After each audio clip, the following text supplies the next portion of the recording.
Eu só conheço 4 pessoas que fazem esse trabalho, né? Que, claro, tem pastor que expulsa demônio, uma coisa é expulsar demônio, outra coisa é você entrar na briga de alguém para desfazer isso no reino espiritual. Vamos falar aqui, no reteté, como o povo fala, que acho que o povo não sabe nem o que é reteté. Reteté era um ritual de magia negra feito antigamente dentro de um público que eu não sei como falar aqui. Na África, ele era usado. Essa palavra reteté não tem nada a ver com cristianismo. As pessoas não sabem nem o que estão falando. Por que você fez isso? Ah, foi o diabo que me tentou. Não, irmão, pode criar vergonha na cara. Foi o diabo não, é safadeza sua. Feito esses pactos, estava passando por aqueles momentos tão difíceis, tão sofridos mesmo.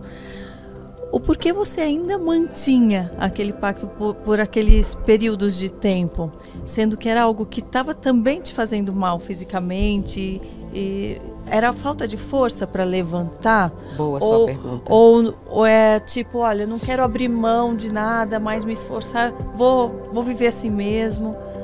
Não é assim que funciona. Quando você faz um pacto com as trevas, independente do grau que ele seja, você não consegue quebrar esse pacto de um dia para o outro. Não é só o querer, não quero mais, acabou. Existe algo chamado legalidade. Quando você faz um pacto, você dá mais legalidade a Satanás, aos demônios, do que normalmente alguém que faz uma coisa errada e dá legalidade por um pecado, por um erro. Então, essa legalidade, ela precisa ser quebrada. Você declarando, você jejuando, você orando. E você precisa buscar essa quebra por completo, porque muitas vezes acha, eu fiz algo no passado, quebrei. Não é assim que funciona. Você tem que literalmente sentir que você está livre. Eu só senti que estava livre por completo 6 anos depois que eu orava e jejuava para que Jesus tirasse isso de mim, renunciando, declarando que o sangue de Jesus era sobre a minha vida, que aquelas entidades não tinham mais poder nenhum contra mim. Então, algumas pessoas, elas sofrem a vida inteira por isso, né? E eu passei muito tempo enquanto os pactos prevaleciam, não porque eu queria, mas porque era todo um processo de quebra de maldição hereditária, das próprias coisas que eu tinha oferecido para os demônios, como a minha alma, inclusive. É todo um processo que você precisa estar ciente que ele foi quebrado. 6 anos depois é que eu senti que eu estava livre, porque eu conseguia crescer em áreas que eu não conseguia antes. Enquanto nós estamos travados em algumas áreas da nossa vida, porque ainda tem alguma legalidade lá de trás que precisa ser quebrada. Por isso que a gente aconselha, quem trabalha com libertação, que quem precisa passar por um processo como esse, procure uma pessoa que tenha experiência em quebra de maldição, porque nem todo pastor trabalha com isso. Nem todo mundo que ora sabe fazer uma quebra de maldição, um desligamento no reino espiritual. Nós acabamos ligando a nossa alma em algumas coisas. Não quer dizer que Deus não use a pessoa porque ela tem o pacto, está em processo de libertação. Deus usa. Mas para ela crescer, para ela evoluir como servo de Deus, o que Deus quer que ela seja, ela precisa literalmente quebrar e desligar de tudo. E isso leva tempo e muita dedicação. E ajuda de outras pessoas que tenham que tenham também essa influência, né? E tem esse conhecimento. Na verdade, aqui no Brasil, para ser sincero, eu só conheço 4 pessoas que fazem esse trabalho. Né, que, claro, tem pastor que expulsa demônio, uma coisa é expulsar demônio, outra coisa é você entrar na briga de alguém para desfazer isso no reino espiritual. Só conheço 4 pessoas que trabalham a fundo com isso, e assim, o acompanhamento de 7 a 1 ano, de 7 meses a 1 ano, leva um pouco de tempo, dependendo do desempenho da pessoa, de como ela também vai crescer espiritualmente. É muito importante, se alguém sofre com essa causa, ler sempre a Bíblia. Você precisa declarar a Bíblia, porque quando nós declaramos a palavra de Deus em alto e bom som, as trevas não aguentam. Jesus venceu o diabo pela palavra. Nós também vencemos as trevas pela palavra, mas nós precisamos declarar, não só ler, declarar e trazer para a nossa vida, crendo que o que nós estamos lendo na Bíblia é para nós, tomando posse daquela palavra. E ter a consciência de que eu sou o que a Bíblia diz que eu sou. E a Bíblia diz que eu sou mais que vencedor em Cristo, que eu sou co-herdeiro com Cristo, que através do sangue de Jesus ele me fez vencedor na cruz do Calvário. Eu preciso ter essa consciência. Quando Paulo fala lá em Efésios 6 sobre a armadura do cristão, que ele fala que nós precisamos ter capacete da salvação. O que é o capacete da salvação? Eu preciso estar segura de quem eu sou em Cristo e que o meu nome está escrito no livro da vida e que um dia eu vou morar lá. Quando eu tenho certeza da minha salvação, do filho, da filha que eu sou de Deus, o inimigo não vai lançar pensamentos negativos na minha mente. capacete da salvação é a confiança de salvação em Deus. Couraça da justiça, que muitas pessoas acham que é um colete que eu vou colocar aqui. Sim, você não está errado. Porém, esse colete ele vem acompanhado de atitude. Uma pessoa injusta, uma pessoa que trata mal as outras pessoas, que ela não costuma usar da mesma justiça que ela quer para si com as outras pessoas, ela não tem a couraça da justiça. Couraça da justiça eu faço para o próximo o que eu gostaria que fizesse comigo. Sim. Isso é nítido quando a Bíblia diz: ama o teu próximo como a ti mesmo. Sim. Cinturão da verdade. Se a gente não colocar uma calça folgada e não colocar um cinto, a calça cai, você fica nu. E tem muitas pessoas que falam: foi só uma mentirinha. Não, foi só uma coisa pequena. Não, eu nem menti, eu só ocultei. Sim. Não tem diferença. A Bíblia diz que Jesus é o caminho, a verdade e a vida. Se ele é a verdade, o que foge disso não é dele, nós precisamos também falar com a verdade todo o tempo. Né? Paulo vai falar do escudo da fé. Por que a fé é um escudo? A fé é o firme fundamento das coisas que eu não vejo, mas eu creio. Se eu tiver fé do tamanho de um grão de mostarda, eu vou ordenar os montes que se mudem e eles vão obedecer. Através da nossa fé, nós trazemos à existência o que não existe. E a nossa fé que nos mantém de pé. Eu não vejo, mas eu acredito. Eu não vejo Deus literalmente, o rosto dele ali, mas eu sinto Deus, eu sei que Deus está ali. Isso também representa a fé. A espada, que é a palavra de Deus, né? Quando Jesus está lá no Monte das Oliveiras, que ele está sendo tentado, que Satanás, olha o que Satanás diz para ele: se tu és o Filho de Deus. Ele já sabia que Jesus era. Claro. Se tu és, me prova. Tipo assim, transforma as pedras em pão e come. Eu quero ver se tu é mesmo filho de Deus. Desafiando, né? Que Jesus diz: nem só de pão viverá o homem, mas de toda palavra que sai da boca de Deus. Jesus combate as trevas, não foi no murro, nem no grito, nem no... Vou falar aqui, no reteté, como o povo fala, que acho que o povo não sabe nem o que é reteté. Reteté era um ritual de magia negra feito antigamente dentro de um público que eu não sei como falar aqui, na África. Ele era usado. Essa palavra reteté não tem nada a ver com cristianismo. As pessoas não sabem nem o que estão falando. Então, assim, Deus, Jesus vence o inimigo através da palavra. Não foi com murro, nem foi pisando, nem foi pulando. Foi com a palavra, declarando. Então, quando nós declaramos, nós tomamos posse para a nossa vida, nós fechamos brecha no reino espiritual. Sandália da preparação do evangelho. A melhor maneira de eu pregar o evangelho não é falando. A Bíblia diz que nós precisamos ser testemunhos vivos. Vocês são as minhas testemunhas. A Bíblia diz que aquele que leva, quão maravilhosos são os pés daqueles que pregam as boas novas, porque aonde a gente pisa, a Bíblia diz que ainda que tenha morte, vai haver vida.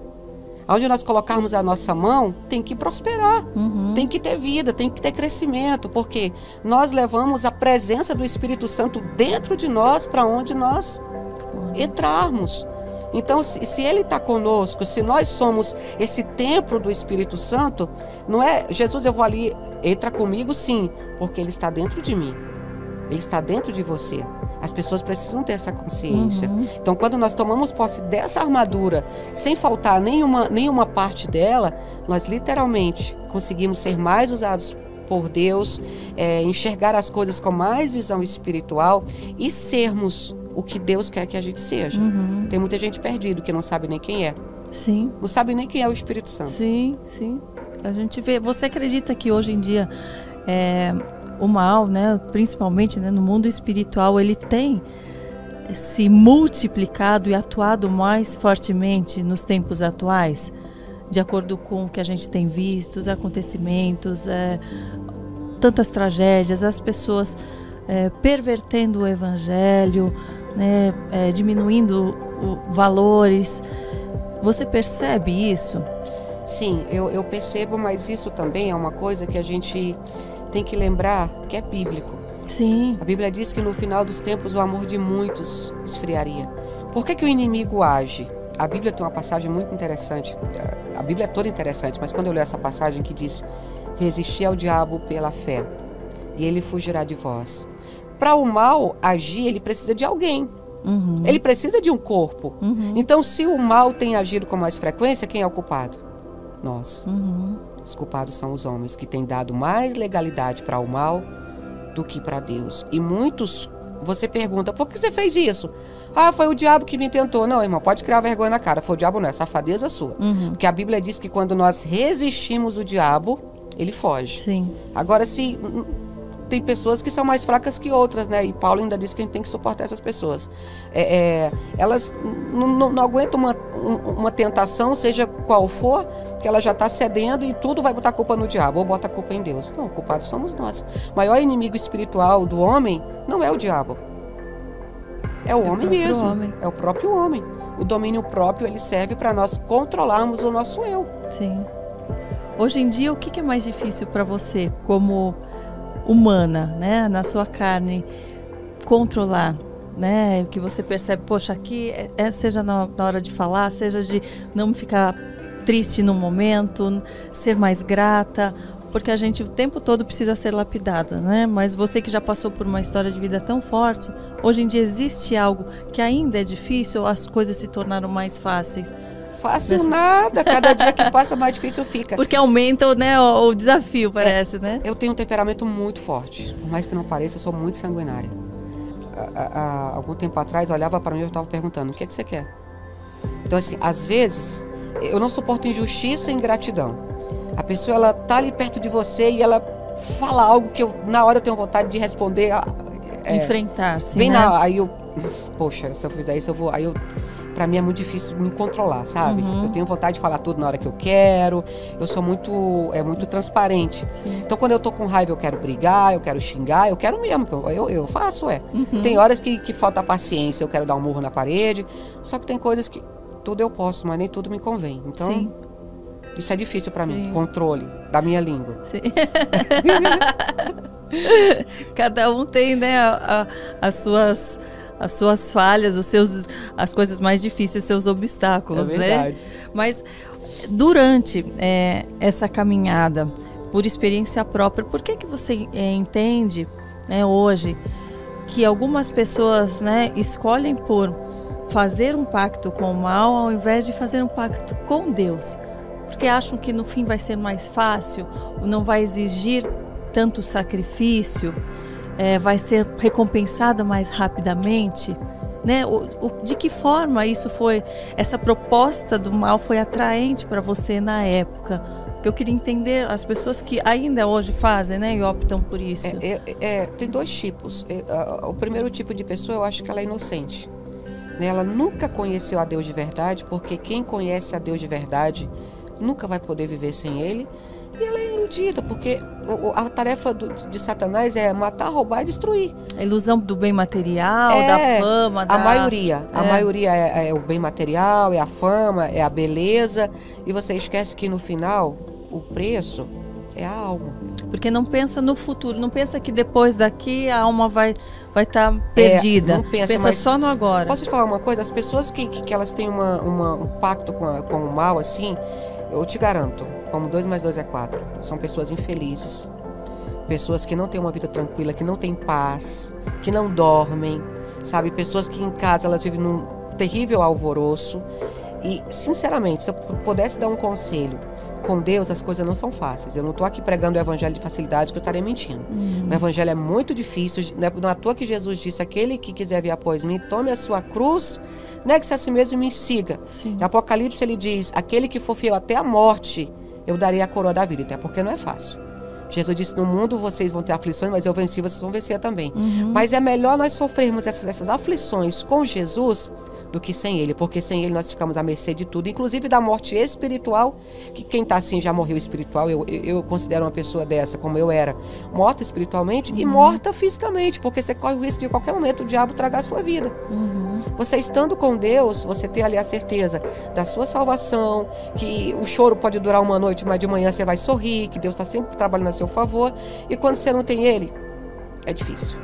Agora eu vou fazer igual... não é ruim com Ele, é muito bom com Ele.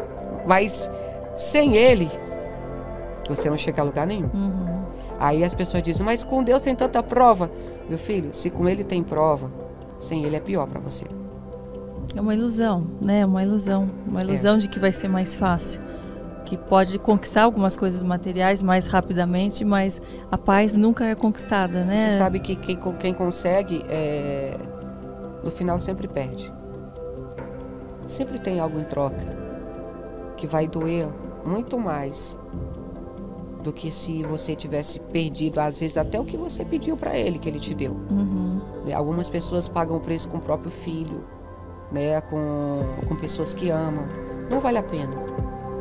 Hoje em dia você vendo, né, as pessoas, você consegue detectar pessoas que fizeram, que estão sob um pacto maligno e as que não estão? Você consegue ter essa percepção de acordo com a vida que elas estão levando ou pessoalmente?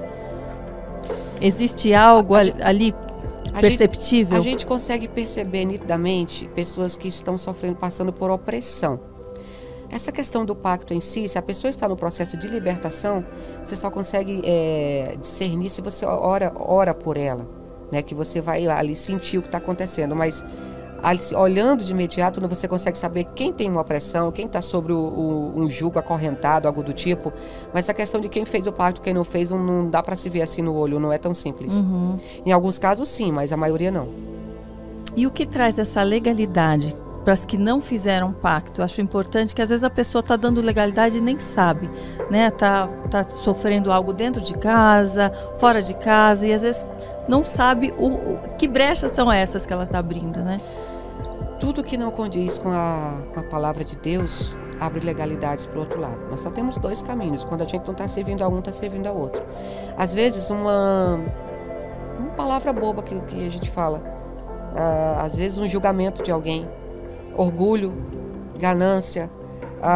Uma das maiores legalidades que a pessoa abre no reino espiritual é o ato sexual, né?